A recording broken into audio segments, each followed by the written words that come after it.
This is an introduction to building a blog. Blogs are useful tools for facilitating discussion.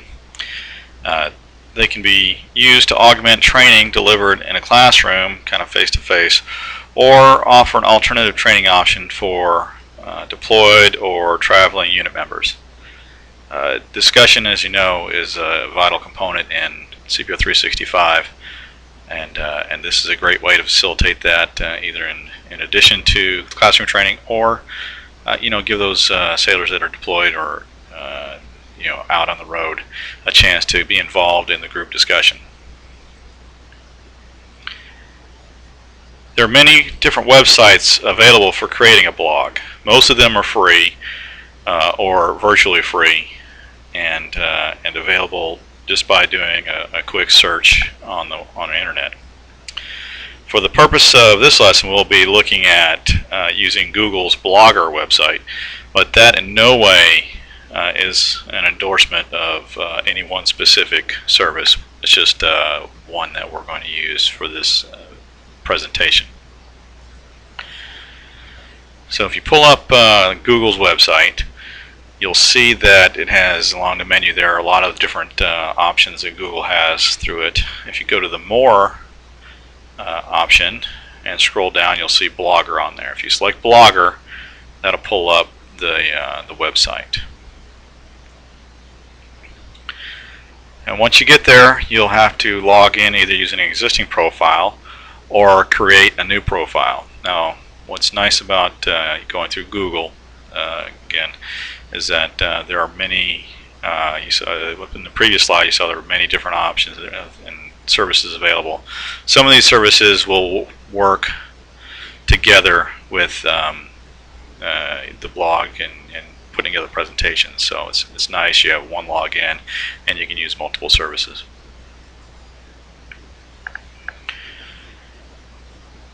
Now you'll need to get logged in. Once you're logged in, you'll see that Blogger, your profile will be displayed in the upper right hand corner, and then it'll also show the list of blogs that this profile has available to either created or that you're following, viewing through other sources. So to create a new blog, you're just going to click on the new blog button, and then you'll give it a name and move on forward. So let's take a look at the anatomy of the blog itself. After you create a new, to hit the Create New Blog button and give it a name, you'll see a page similar to this. You'll see that you can create a new post. Look at the overview of the blog itself. It provides a snapshot of how many people looked at the posts and the views of the pages that you have there. It'll list all the posts that is displayed. If you click on the post menu, it'll display a list of all the posts that have been made on the website. Pages also shows you all the pages that you've created. You can create up to 20 pages on a blog. So that's handy for what we have with CPO 365, because we have a multitude of discussion topics and tasks, and you can subdivide these discussions into different pages. You see the comments on the menu. That's a good place to pull up and see what comments have been posted and how the reply back and forth with the replies.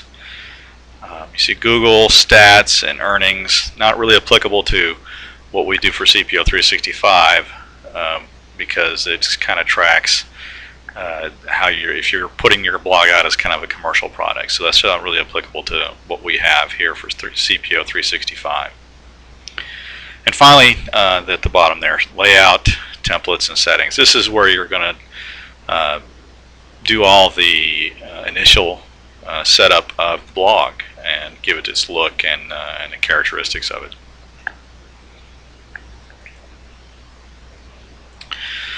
So let's take a quick look at drafting posts and pages and the how-to. When you click on that one link that says create a new posts, you'll see a page like this. What you see here is you got the compose or HTML buttons. Gives you the option of either drafting your post, typical document Word style, where you just type it in, or you can copy and paste in it from the document, or if you're handy with HTML programming, you can switch over to HTML mode and program it with the HTML. What's really handy here is that you can embed links to files or to websites. You can insert pictures, illustrations. You can embed or add links to videos, and you can even separate your post into different pages by using the page break. So you can have maybe 2 topics on one post to conserve space, when you're trying to publish the whole CPO 365 curriculum. And of course, if you look at the top right, you can update, you can revert your post to a draft, you can preview it to see what it looks like, or you can save it. So, and then finally, you can control how the post it will be accessed and controlled by the post settings. Sometimes you want a post that's just information only. It's a one-way communication. You can set it up so that nobody can reply to it, or you can set it up so that only people that have password or specific permissions can reply to a post. You can also set it up to have your post moderated so that they can be reviewed prior to being published. So the user will reply to your post. You'll go in there and take a look at it, and if it meets whether it's security risk or sensitivity, or you're checking it to make sure they're not being inappropriate, once it meets the criteria you set forth, you can approve it and it'll be posted.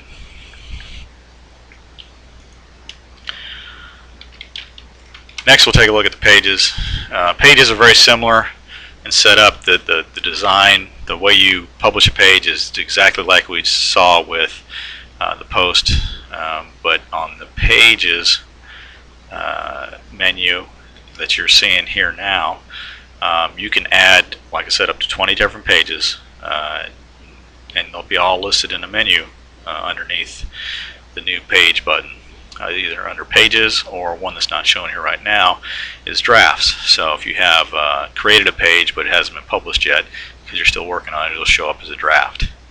Once you can manipulate the order in which the pages are displayed on your blog view, by moving them up and down in order. And then when you're done with that, you're going to save the arrangement, or you can clear the changes and go back to what you started at in case you kind of didn't like the way things were going. You can also adjust your settings as well.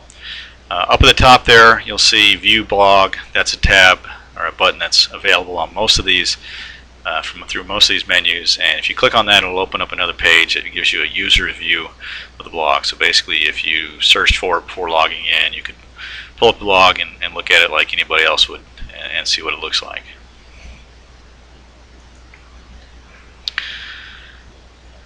This is the layout page. Okay, and this is where you can customize your header. You can insert a picture or maybe a unit logo. You can insert gadgets like calendars or different things. There's a whole list of gadgets that come up when you click on that button there. You can edit how your blogs will be displayed, the posts will be displayed, not just the where they'll be displayed, but how many posts, how many responses can be posted for each post. You can display. You can move how your pages will be shown, whether they'll be on the side or at the bottom or the top, as links to the pages, and then your archives. Archives are usually organized by week, month, year, and you can adjust those settings as well. Now there are a variety of templates available on the template page. Now these are templates that have been created by different developers, and they're designed. Some of them are designed for travel. I mean, people sometimes use these blogs for their personal use. Some of them use it for commercial use, for their private commercial ventures and what have you. So some of these templates may not be exactly appropriate for what you want, but you can go through there and check them out and see if there's something that kind of meets your need. And the nice thing is that they are customizable. They give you kind of a place to start, and then you can move on and adjust them. What's also available is you can enable a mobile view, which means that your blog will be available in a certain format that's compatible with, say, smartphones and tablets. So it's a very handy option, especially since we are targeting this blog at deployed and traveling unit members. And this is just a quick view of a sample blog design. As you can see, it's got an introduction and it's got a little bit of verbiage there. On the right hand side you can see the pages, and then you can see how the archives are set up. You can see that we put the logo going down the left side. Like I said, just a sample blog. So take some time, play around with it, and see what you come up with, and I think you'll find great success with it. Good luck.